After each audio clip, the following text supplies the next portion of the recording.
Mi nombre es Ángelo Gutiérrez y voy a presentarles la telemedicina.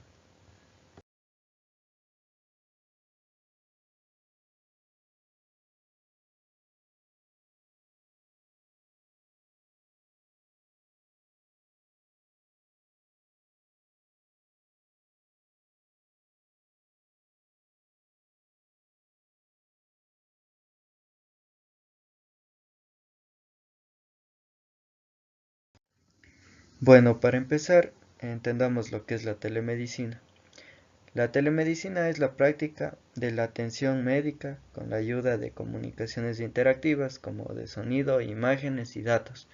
Ella incluye la prestación de asistencia médica, la consulta, el diagnóstico y el tratamiento, así como la enseñanza y la transferencia de datos médicos.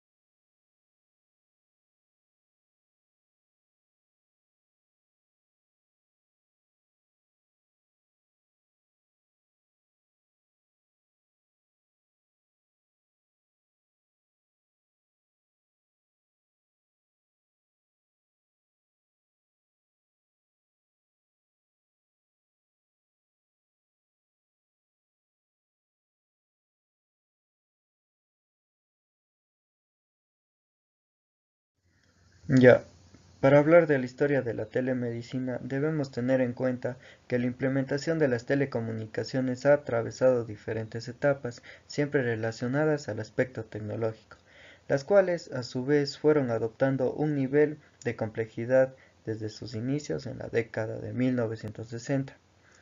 Los avances científicos de la salud en los últimos años han trabajado conjuntamente con avances tecnológicos de la comunicación, lo que ha permitido ir más allá de situaciones adversas y hostiles, como desastres naturales, conflictos armados o epidemias. Entre los recursos de telecomunicaciones alrededor de la historia debemos tener en cuenta los siguientes. El heliógrafo. Este fue usado desde la peste bubónica en el continente europeo como único medio de comunicación masivo. Esto fue para ayudar a la prevención y advertencia de la letalidad mencionada en la enfermedad. El telégrafo. Este fue usado en la guerra civil para facilitar pedidos de suministros, eh, ya sea médicos o otras índoles. El teléfono. Bueno, este fue usado a inicio del siglo XX. Este aparato de comunicación fue acogido rápidamente por la población médica. La radio apareció a partir de la Primera Guerra Mundial y en los conflictos de Corea y Vietnam. Fue utilizada de forma regular en la información del estado de salud de sus tropas y así poder solicitar la ayuda médica que se necesitaba. El Internet, bueno, este medio propone mayores utilidades con mínimos costos de operación. La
En cuanto a su origen, no hay una fecha exacta en la que se haya empezado a hablar de la telemedicina. Sin embargo, se podría decir que surge aproximadamente en 1960. Una gran ayuda y de las primeras de la telemedicina fue la televisión, la cual, con su popularidad, motivó al desarrollo de circuitos cerrados de la televisión y la comunicación vía video. Fue en el año de 1964 que se realizó el primer enlace por esta vía. Esto tuvo interacción entre el Instituto de Psiquiatría de Nebraska y el Hospital Estatal de Norfolk. Pero fue solo hasta 1967 que se instalaron el primer sistema completo de televisión interactiva entre médico y paciente en tiempo real. Durante este tiempo de prueba, demostraron lo factible de un sistema que permitía dar un diagnóstico de patologías con un excelente grado de precisión desde un área remota a través de la televisión interactiva. Podrían ser exámenes de laboratorio imagenológicos como las radiografías. La telemedicina se originó cuando apareció la telecomunicación o la comunicación a distancia, desde el uso del correo hasta el uso del Internet.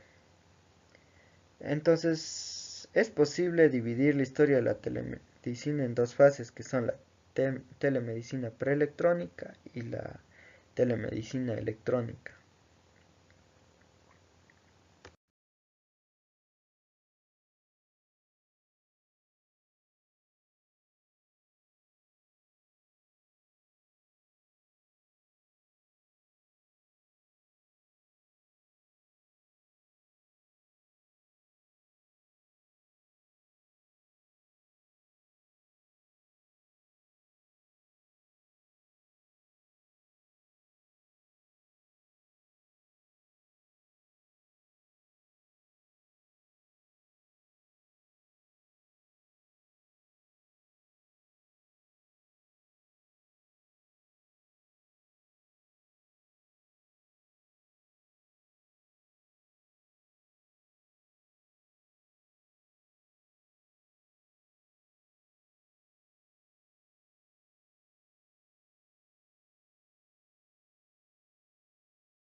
En el campo de la telemedicina es fácil de encontrar algunos términos desconocidos y en uno de sus casos hasta difíciles de pronunciar, de los cuales presentamos los más representativos.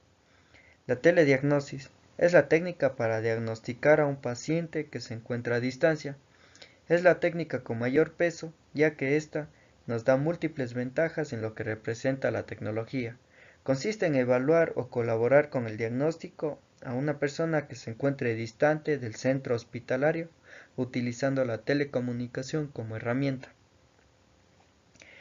En cuanto a la teleconferencia, a través de una videoconferencia o videollamada se puede convocar a múltiples especialistas sin ningún tipo de límite geográfico, con el fin de debatir las diferentes situaciones que se presenten, teniendo como límite únicamente la estabilidad y el buen uso de la telecomunicación, además de los recursos tecnológicos. El monitoreo remoto de pacientes. En este hay que tener en cuenta que existe la posibilidad de regular o tomar o medir algunos parámetros del organismo del paciente a través de medios electrónicos y comunicación remota. En estos parámetros se puede incluir el pulso, la presión arterial, la glucosa, etc. La ficha electrónica es básicamente la incorporación de documentos que sirvan como respaldo, tales como fichas médicas, placas radiológicas, exámenes, etc. De esta manera se organizan los procesos internos y se disminuye el espacio físico. Clases a distancia. En este se aplica el uso académico de la videoconferencia, donde el docente tiene la capacidad de impartir clases a un grupo de varios estudiantes que se encuentran a distancia.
Para aplicar la telemedicina se deben cumplir con tres requisitos básicos.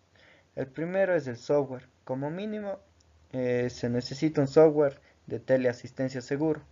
Es lo que ofrece Evis, en el cual un médico se inscribe con la compañía y luego sus pacientes obtienen acceso ilimitado y gratuito para usar este software en línea y en sus dispositivos móviles. Algunos médicos actualmente ofrecen visitas virtuales a través de una aplicación como FaceTime o Skype. Sin embargo, esto es un poco peligroso ya que ponen en riesgo de violación de las normas de la HIPAA. Las normas de la HIPAA son la ley de la responsabilidad y transferibilidad de seguros médicos. En cuanto al hardware, los pacientes necesitarán algunas piezas básicas de equipo para hacer una visita virtual. Es un computador, un micrófono y una cámara para los servicios básicos como la teleconsulta. La mayoría de los dispositivos móviles y las computadoras tendrán un micrófono incorporado que debería funcionar bien. Al igual que el micrófono incorporado, muchos dispositivos ya tienen una cámara integrada. Sin embargo, si el paciente está utilizando una computadora de escritorio o una portátil vieja, es posible que no tenga una cámara web incorporada. En cuanto a la conexión a Internet, hay que tener una conexión a Internet sólida. Esta es una pieza crucial de tener una exitosa visita de telesalud con un paciente. Idealmente sus velocidades de Internet deben ser por lo menos de 15 megabits de descarga y 5 megabits de subida por segundo. Mientras que la transmisión de video puede ocurrir con conexiones de Internet más lenta, estas son las velocidades necesarias para tener la experiencia de video clara que uno desea. Estos son algunos requisitos básicos y consejos para compartir con los pacientes.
Desde hace unos años atrás se le ha ligado a la telemedicina el desarrollo de las telecomunicaciones que han tenido un carácter exploratorio y han considerado la realización de proyectos en pequeños y controlados grupos.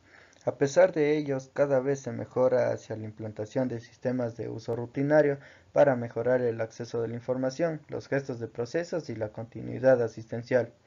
Podemos hablar de las siguientes modalidades de la telemedicina. La teleconsulta.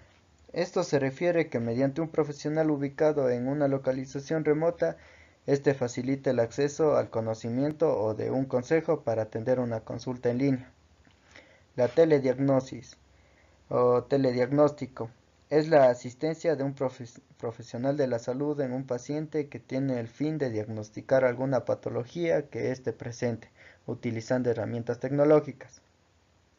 En cuanto a la telemonitorización, se define como la vigilancia remota de parámetros fisiológicos y biométricos de un paciente como el peso, la presión arterial, la saturación de oxígeno, la glucemia, entre otros. La teleasistencia. Ayudar en los cuidados de salud a pacientes en su vida diaria. Este puede ser interactiva e incluir alarmas de control de pastillas, control de estado y más. La telecirugía, este nuevo sistema de cirugía se le practica a distancia empleando recursos telemáticos combinados con la tecnología como son la robótica, la realidad aumentada y la visión artificial. La televigilancia existe una interacción entre el médico y su paciente donde transmite sus conocimientos médicos de una manera electrónica como electrocardiogramas, presión arterial, etc., lo que le permite al médico vigilar de forma regular el estado de su paciente.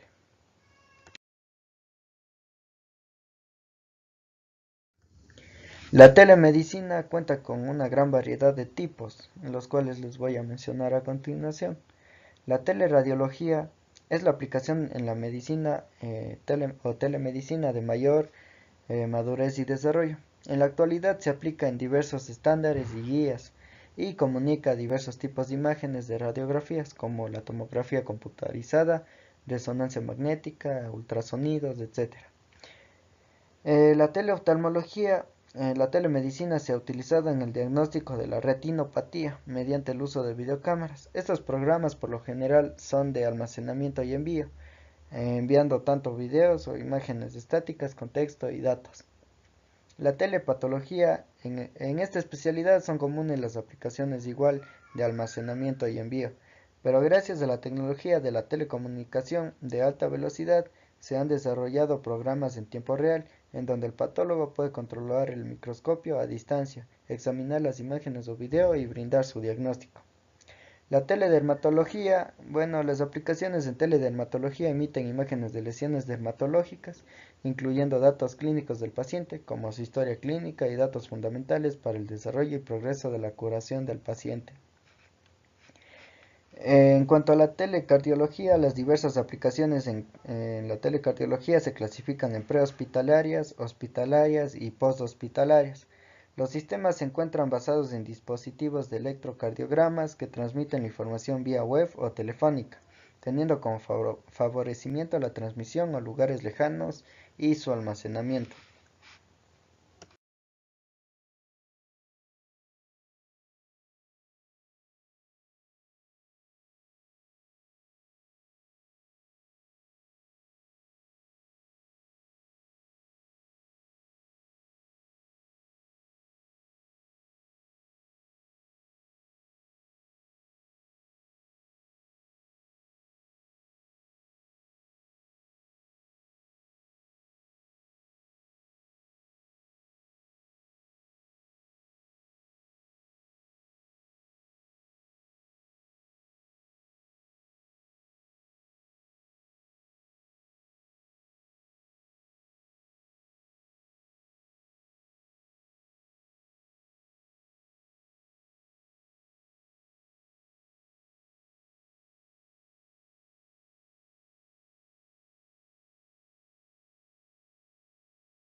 Teleendoscopía es una de las aplicaciones en telemedicina que se desarrolla bajo altos estándares de tecnologías en telecomunicación.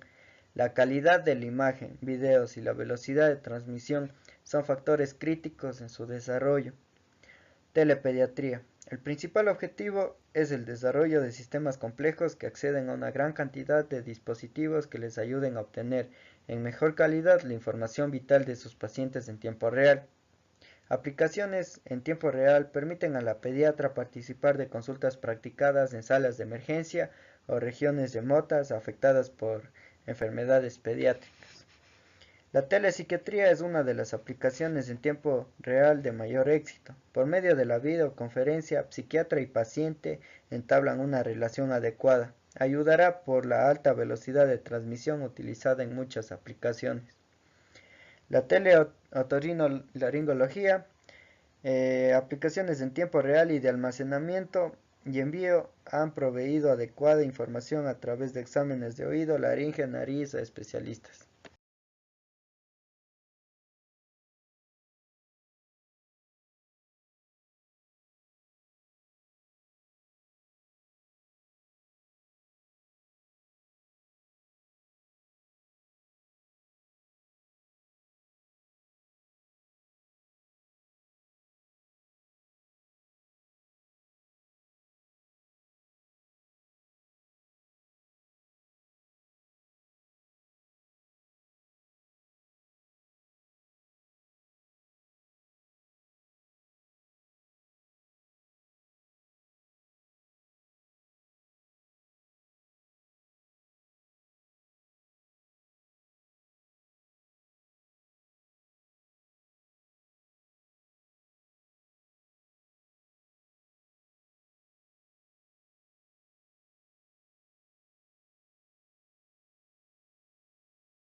Teleneurofisiología. Esta nueva aplicación combina los estudios fisiológicos del sistema nervioso central y periférico por medio del desarrollo de pruebas como electroencefalogramas, potenciales evocados visuales, electromiografías y estudios de conducción nerviosos.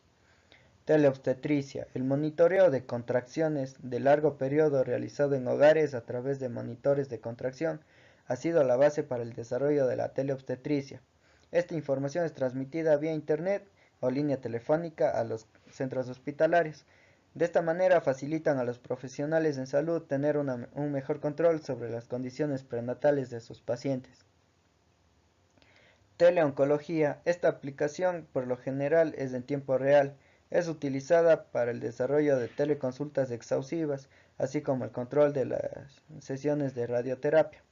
El manejo tanto de información vía videoconferencia como la transmisión de sonidos respiratorios y cardíacos permiten a los oncólogos controlar la evolución de ciertos pacientes críticos y que no pueden acceder todo el tiempo a centros de control en cancerología.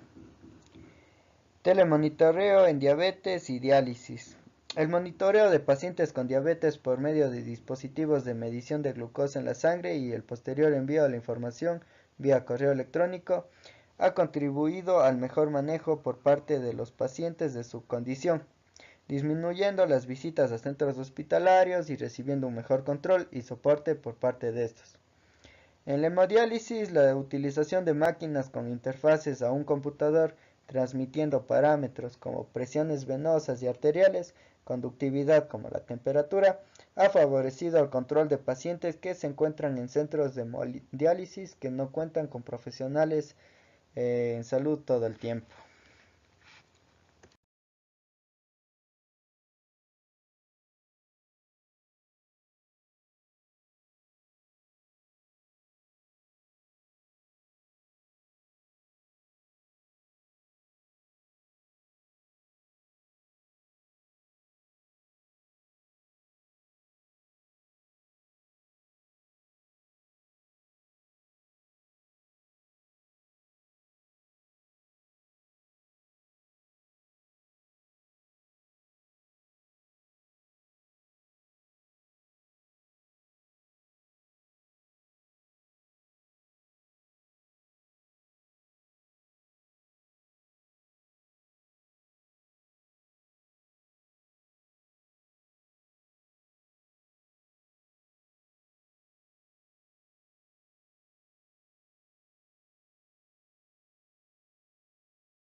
En la mayoría de los casos se dice que la telemedicina es un beneficio neto, ya que amplía el acceso a la atención de la calidad para los pacientes, especialmente enfocándose en aquellos que se encuentran alejados, por lo cual se encuentran desatendidos. También proporciona una manera de reducir el gasto sanitario y de involucrar la relación de paciente y médico. Sin embargo, también va a contar con algunas desventajas, así que vamos a hablarles de las ventajas y desventajas de la telemedicina. En cuanto a las ventajas, la atención es más conveniente y accesible para los pacientes, en especial aquellos que se encuentran en zonas geográficas alejadas. Manifiesta un ahorro de los costos de atención médica y de igual manera en el transporte y viáticos que consume el paciente al trasladarse de su casa hasta el centro de salud. Amplía de manera muy favorable las consultas médicas para todos los pacientes que requieran de ella. Aumenta de manera general el compromiso y la adecuada guía de las recomendaciones del médico. Y acceso a la educación continuada del paciente de acuerdo con los medicamentos y las respectivas sugerencias por parte del médico.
En cuanto a las desventajas de la telemedicina, requiere de un equipamiento de aparatos electrónicos sofisticados como un computador, monitor, celular o tablet, etc. Tiene la necesidad de que el paciente o persona encargada de manejar dicho equipo sofisticado ya mencionado tenga un conocimiento para su próximo uso. En el término de la política y el panorama del reembolso puede ser un poco complicado. También puede afectar la relación entre el médico y paciente, y algunos modelos de los equipos de la telemedicina pueden reducir incluso la continuidad del cuidado.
Por último, es importante saber los ámbitos que existen en la telemedicina, que son cuatro: el ámbito tecnológico, el ámbito organizativo, el ámbito humano y el ámbito económico. En cuanto al ámbito tecnológico, existen los aspectos relacionados con la tecnología que van a limitar el uso de la telemedicina, que son tres. El primero es la existencia de zonas que no tengan suficiente cobertura para contar con banda ancha. El segundo es la falta de infraestructura, de seguridad y de confidencialidad de datos. Y la tercera es la diversidad de sistemas de información existentes sin la posibilidad de interconexión. Hablando del ámbito organizativo, la formación de un modelo asistencial y de atención, así como también la falta de estrategias entre los participantes en la práctica de la telemedicina. El cambio permanente en que el personal se ve obligado a desarrollar los proyectos debido a la rápida evolución tecnológica y el constante cambio organizativo para mejorar. Ahora el ámbito humano, aquí va a haber una falta de compromiso con el proyecto, el exceso de trabajo que requiere para llevar a cabo este tipo de programas en el entorno actual. La resistencia ante un cambio de rutina, ya que se sienten seguros con aquellas rutinas que han trabajado. Las distintas prioridades e interés de cada uno de los profesionales que dificultan a la práctica de la telemedicina. Y por último, el ámbito económico que, aquí para la implementación de forma general se distinguen dos momentos clave. El primero es la financiación inicial y el segundo sería la sostenibilidad a medio o largo plazo. La financiación inicial generalmente no se considera relevante por la posibilidad para colaborar de manera gratuita de las empresas tecnológicas y de dispositivos médicos. Al contrario, la sostenibilidad es considerado más relevante para su normalización. La existencia de un modelo de negocios que permita a las organizaciones de atención sanitaria obtener de la administración compradora de servicios el reembolso por la actividad asistencial prestada mediante telemedicina se percibe como el elemento clave para la normalización definitiva de esta. No obstante, se reconoce que no es sencillo, dadas las implicaciones que tiene cada acto asistencial sobre cada uno de los participantes.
Gracias por su atención.